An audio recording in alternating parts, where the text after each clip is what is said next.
अस्सलामुअलैकुम। मेरा नाम है नैयर अब्बास और आज हम बात करेंगे एक्सरसाइज 1.8 के बारे में। अगर हम सबसे पहले फर्स्ट क्वेश्चन की बात करें तो हमें कह रहे हैं write to proper and improper subset of each of the following sets. कि हम आपको जो नीचे सेट्स दे रहे हैं आपने इनके दो प्रॉपर सबसेट और दो ही इम्प्रॉपर सबसेट्स लिखने हैं। अब सबसे पहले क्वेश्चन ये आता है कि प्रॉपर सबसेट और इम्प्रॉपर सबसेट क्या होते हैं। सबसे पहले हम बात कर लेते हैं कि सबसेट क्या होता है। अगर आपके पास एक सेट है, उसी के सेट के एलिमेंट्स को किसी और सेट में आप पाओ तो उसको कहते हैं कि वो उसका सबसेट है। फॉर एग्जांपल यहाँ पर आपको नज़र आ रहा है बी, ठीक है ना। एक बी बड़ा सेट है और एक इसके अंदर सेट ए है। तो 1 2 3 ए में मौजूद हैं और ये बी के भी मेंबर हैं, तो ए को बी का सबसेट कहते हैं। ठीक है, कि अगर एक सेट के एलिमेंट्स किसी दूसरे सेट में मौजूद हों सारे के सारे, तो उस केस में हम कहते हैं, ये छोटे वाला जो सेट होता है जिसमें कम एलिमेंट्स हैं उसको कहते हैं कि ये इसका सबसेट है। डेफिनेशन यहाँ पर है कि if all the elements of set A are also the element of set B, then A is called subset of the set B।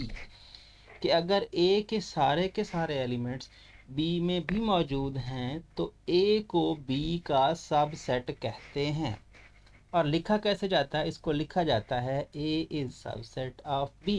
ये जो सिंबल है ये सिंबल सबसेट के लिए रिप्रेजेंट की जाती है। फॉर एग्जांपल ए है 1 2 3 और बी है 1 2 3 4 5 6 7 8। सो ए में 1 2 3 हैं और इधर भी 1 2 3 हैं, तो A is a subset of B. अब ये तो हो गया सबसेट कि अगर एक सेट के एलिमेंट्स दूसरे सेट में मौजूद हैं तो हम कहते हैं कि वो उसका क्या है, सबसेट है। ठीक है, अब सबसेट दो तरह के होते हैं, एक होता है प्रॉपर सबसेट और एक होता है इम्प्रॉपर सबसेट। अगर एक सेट के मेंबर सारे के सारे दूसरे में मौजूद हैं और दूसरे के सारे पहले में मौजूद हैं, ठीक है, तो उस केस में हम कहते हैं कि ये इम्प्रॉपर सबसेट है। फॉर एग्जांपल यहाँ पर देख सकते हैं कि एक सेट लिखा हुआ है जो कि 0 2 4 6। इसमें चार एलिमेंट हैं, एक है 0, एक है 2, एक है 4, एक है 6।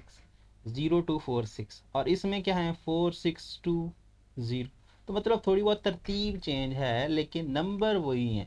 इधर भी 0 है, इधर भी है, 2 इधर भी है, इधर भी है, 4 इधर है, इधर भी है, 6 इधर है, इधर भी है।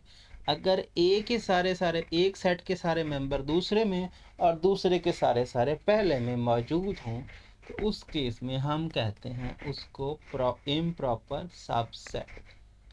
अब अगर एक के दूसरे में मौजूद हैं पर दूसरे में से कोई एक आध एलिमेंट ज़्यादा है तो उस केस में हम कहते हैं कि ये प्रॉपर सबसेट है।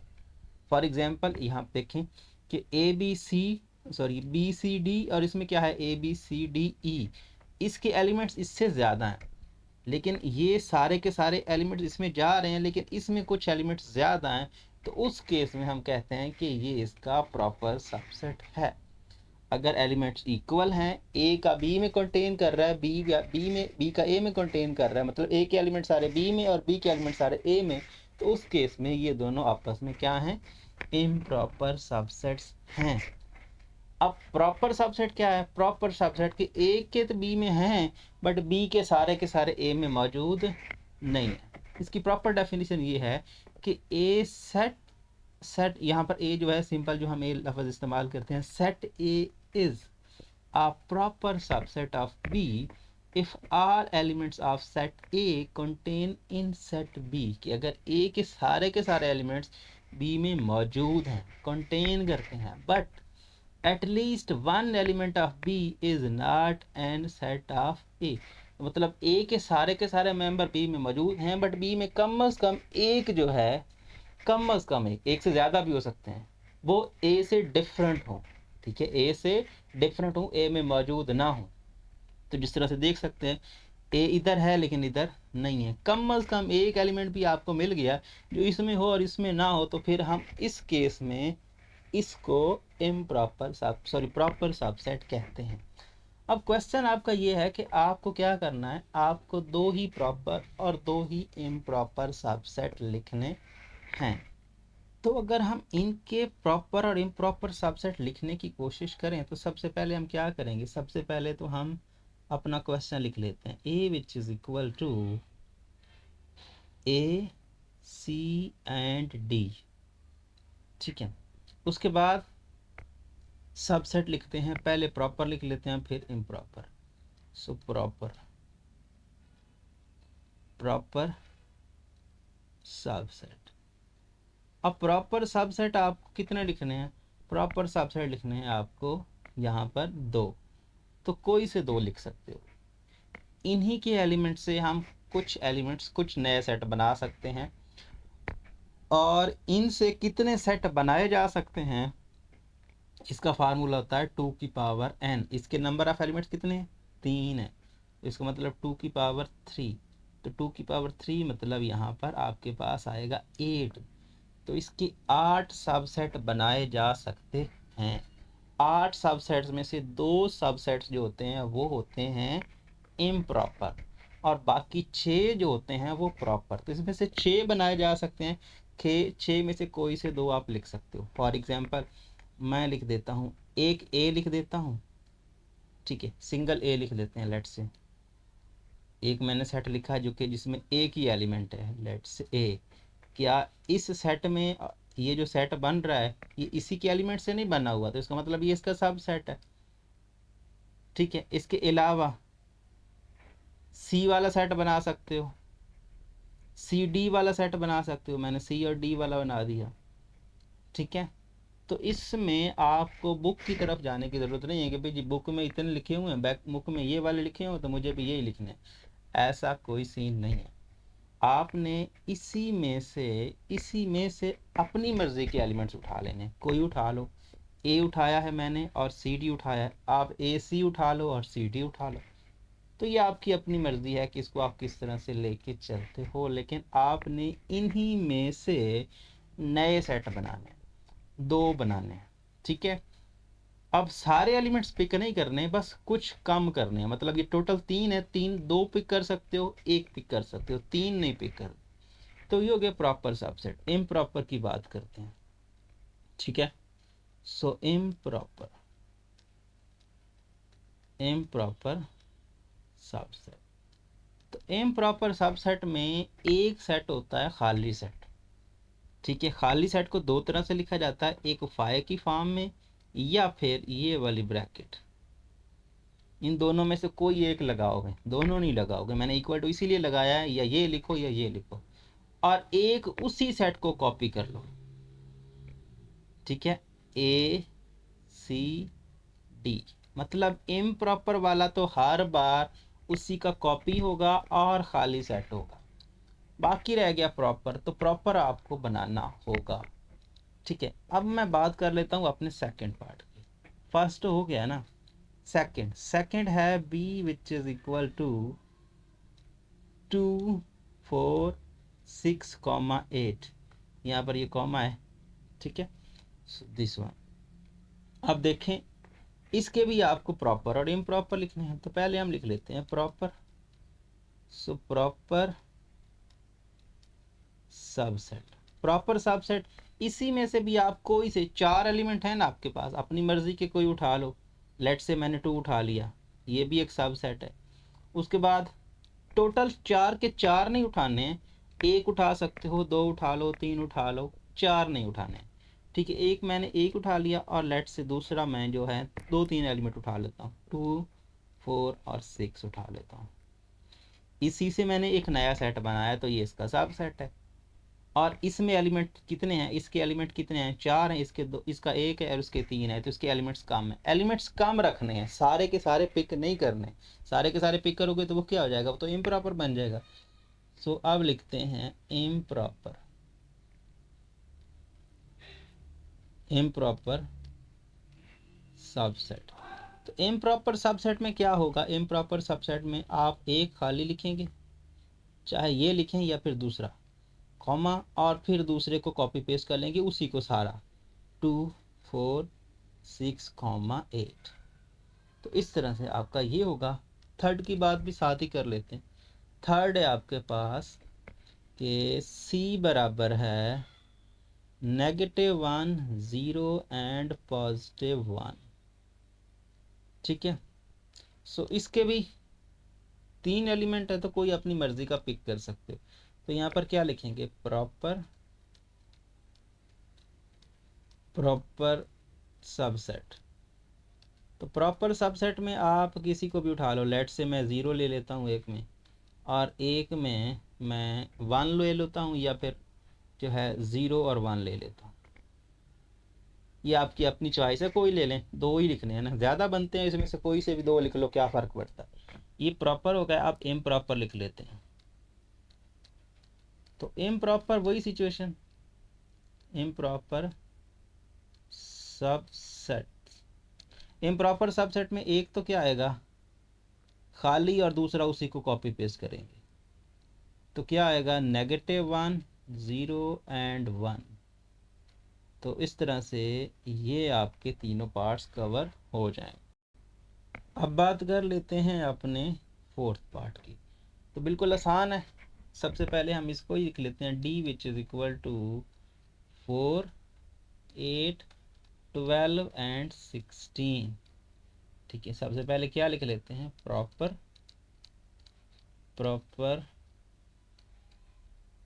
सबसेट।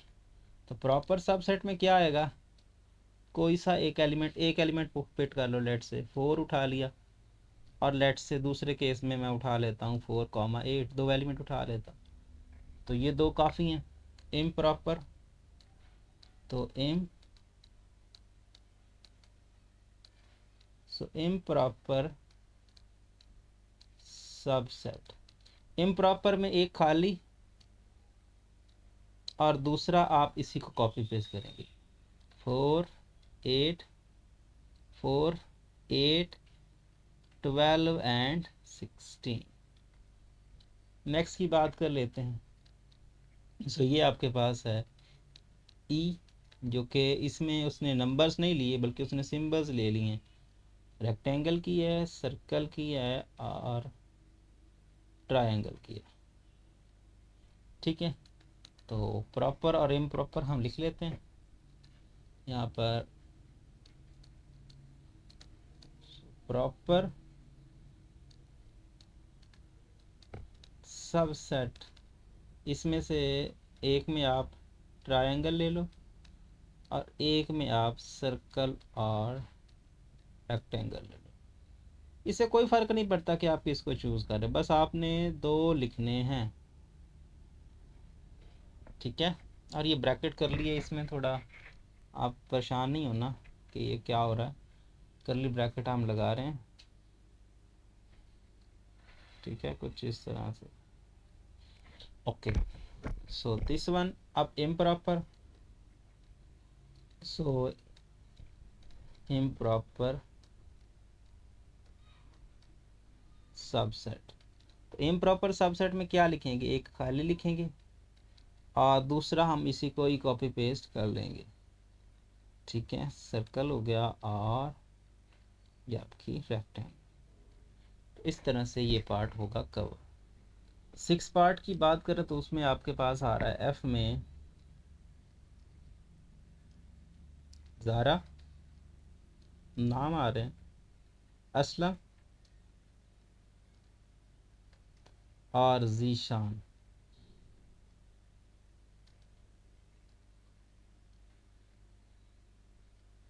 तो क्या करते हैं, प्रॉपर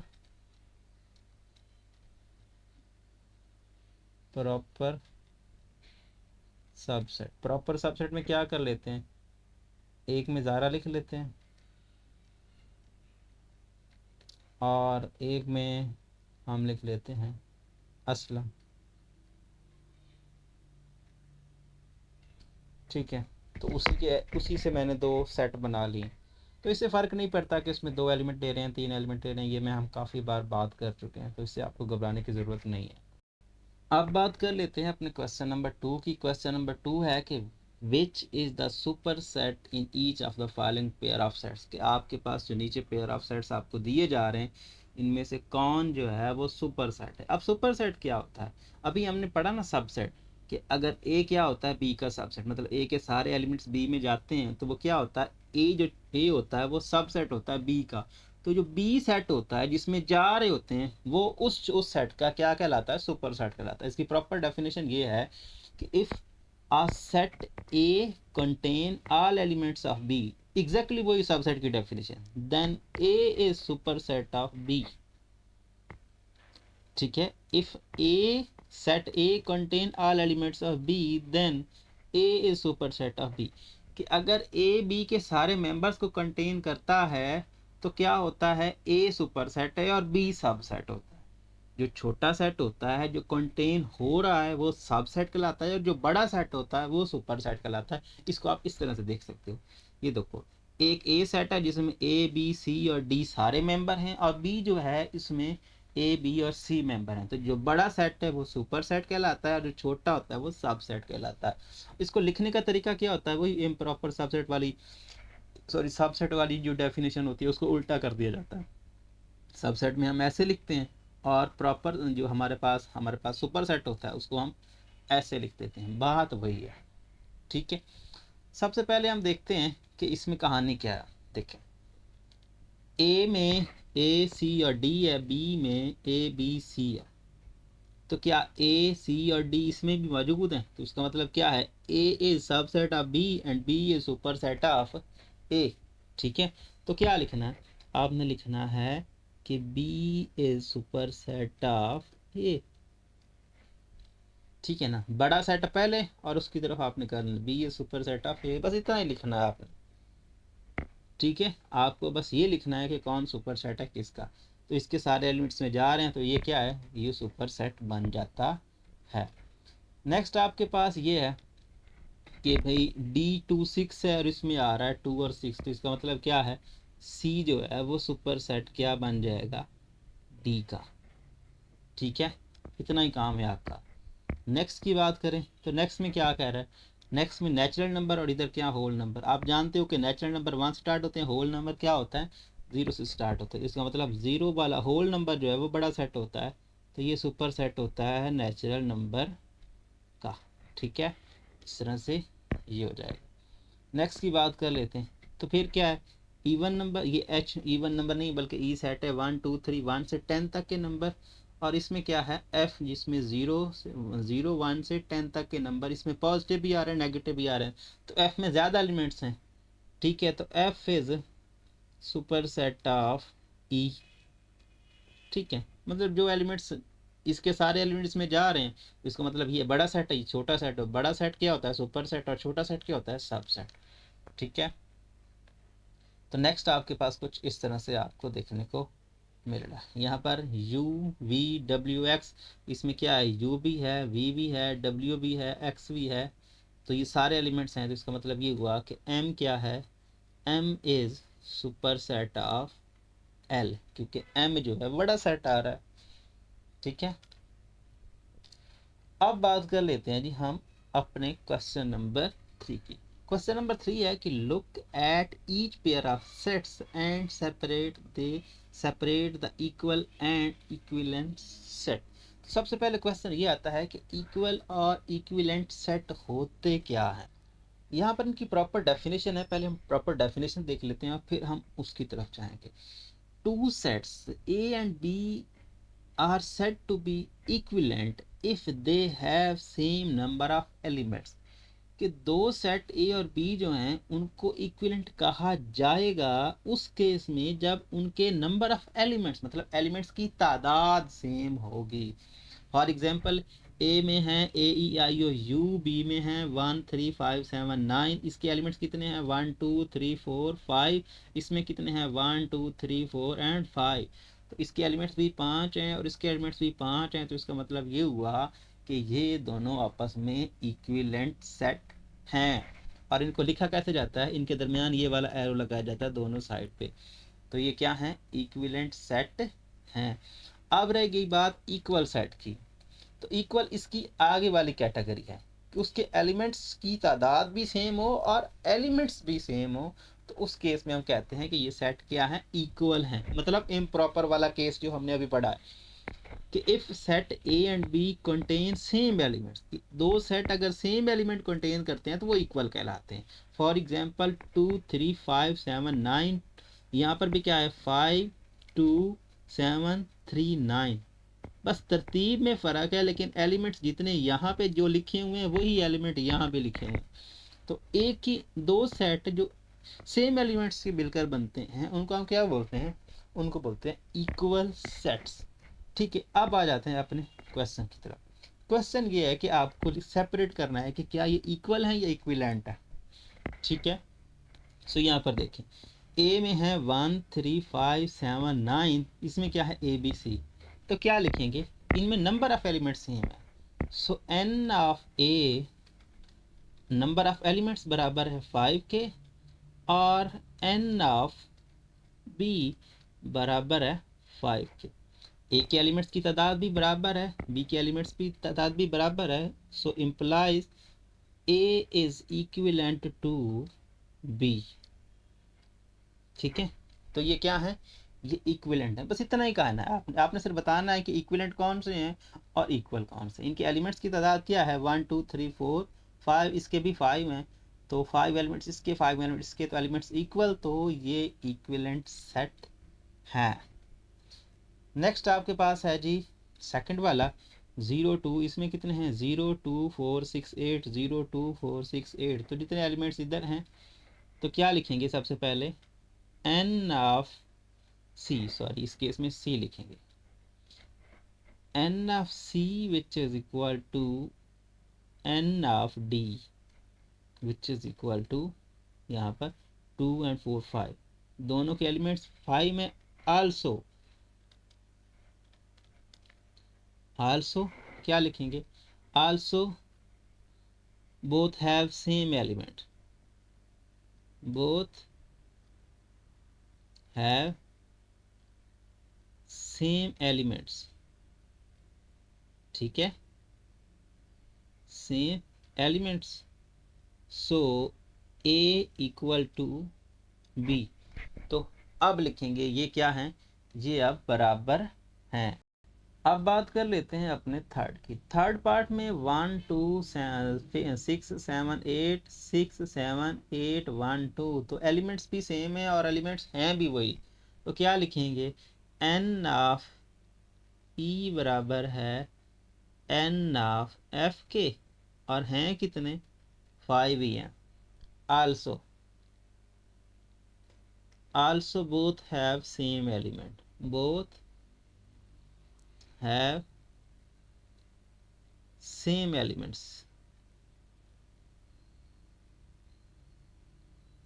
सो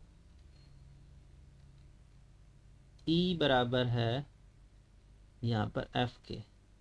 ठीक है, यहाँ पर पीछे मुझे यहाँ पर गलती मैंने कर दी थी, वो ये थी कि सी ए बराबर है बी के, नहीं बल्कि हम क्या लिखेंगे, हम लिखेंगे सी बराबर है डी के।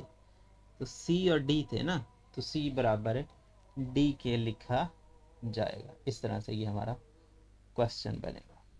अब हम बात कर लेते हैं अपने फोर्थ पार्ट की। फोर्थ पार्ट में भी सिचुएशन यही है, 1 2 3 से 20 तक, 1 2 3 से 20 तक, तो इसका मतलब नंबर ऑफ एलिमेंट्स भी सेम है। तो क्या लिखेंगे, n of g which is equal to n of h which is equal to 20। ऐसा ही है ना, 1 से लेकर 20 तक काउंटिंग करें तो 20 एलिमेंट्स बनते हैं। आल्सो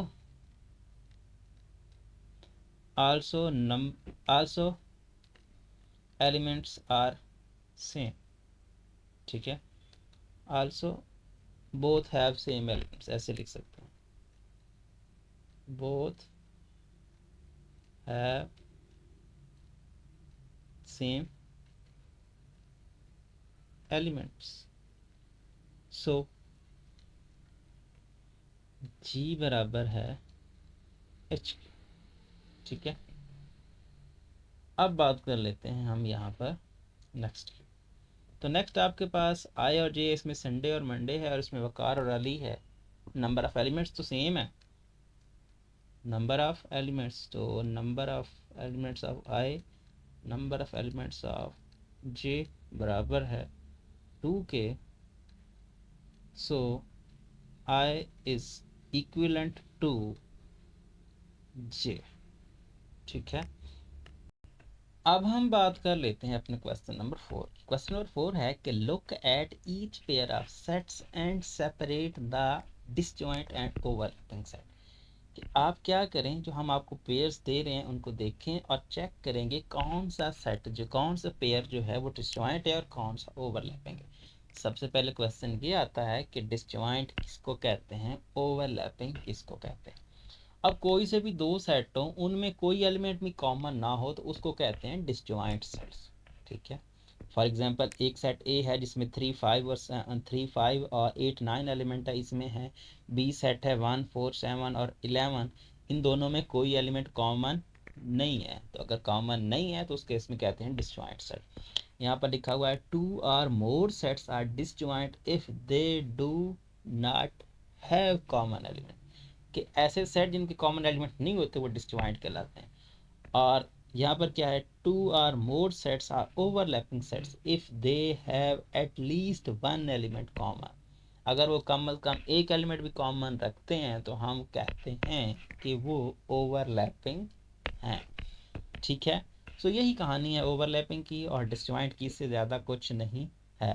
तो अब हम यहाँ पे देख लेंगे कि अगर कोई कॉमन है तो ठीक है, अदरवाइज नहीं है तो वेल एंड गुड। तो सबसे पहले हम बात कर लेते हैं दिस वन। अच्छा, इसको किस तरह से लिखते हैं, यहाँ पर सिर्फ आपको चेक करना होता है कि यहाँ पर क्या है, इसमें कॉमन एलिमेंट्स हैं या नहीं है।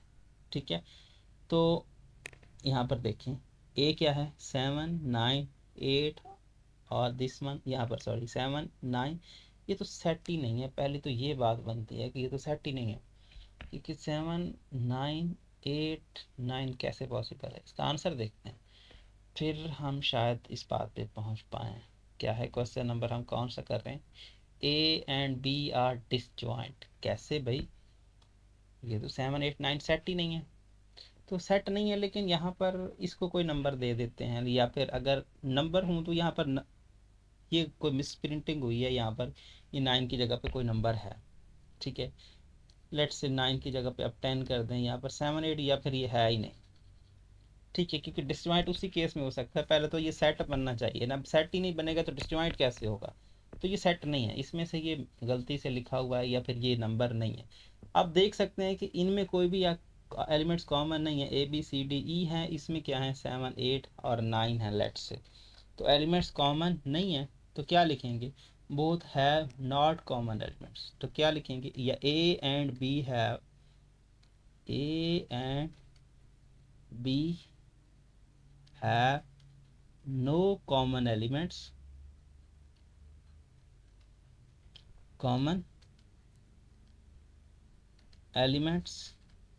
so they are disjoint,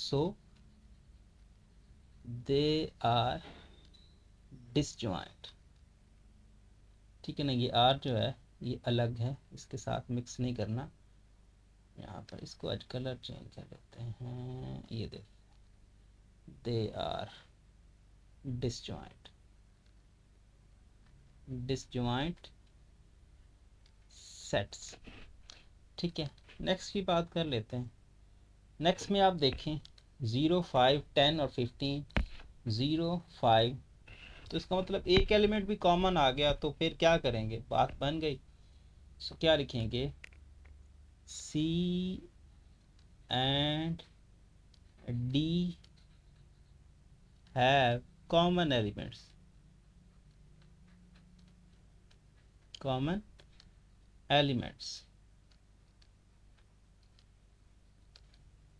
so they are overlapping sets. ठीक है, overlapping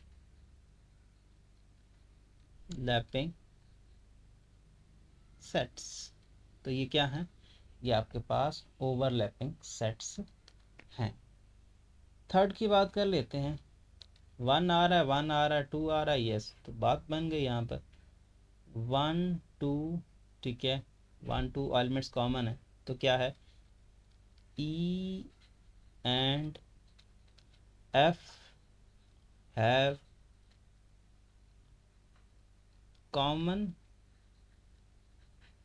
elements, so they are overlapping sets.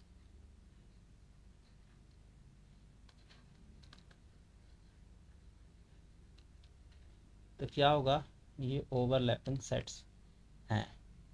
Next की बात कर लेते हैं। पी एंड क्यू में 2 है, नहीं है, 3 है, नहीं है, 5 है, नहीं है, 7 नहीं है, 11 नहीं है। तो मुझे भी लग रहा है कि कोई भी कॉमन एलिमेंट नहीं है। सो यहाँ पर क्या लिखेंगे, P and Q have no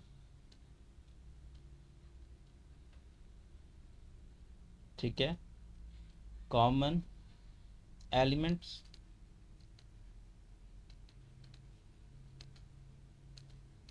so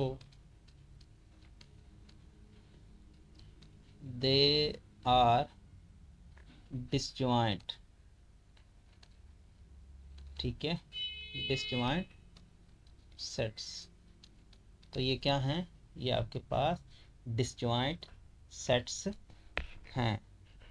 अब हम बात कर लेते हैं अपने फिफ्थ पार्ट की। तो फिफ्थ पार्ट में एक्स वाई जी, तो X Y Z elements common है, तो क्या लिखेंगे, G and H have common elements, so they are overlapping, ठीक है,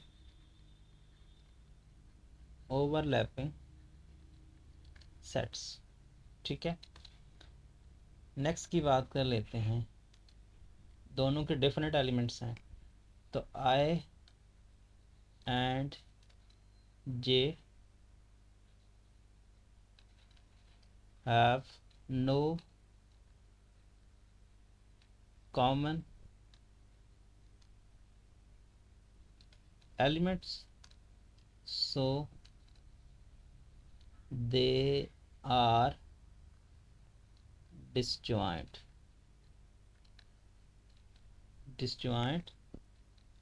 सेट्स। तो इस तरह से ये आपका क्वेश्चन जो होता है एंड। उम्मीद करता हूँ ये वीडियो आपको पसंद आएगी। अगर आपको ये वीडियो पसंद आती है तो इसी डी कमेंट दोस्तों के साथ, अपने क्लास वालों के साथ ज़रूर शेयर करें। Thanks for watching. अल्लाह हाफिज़।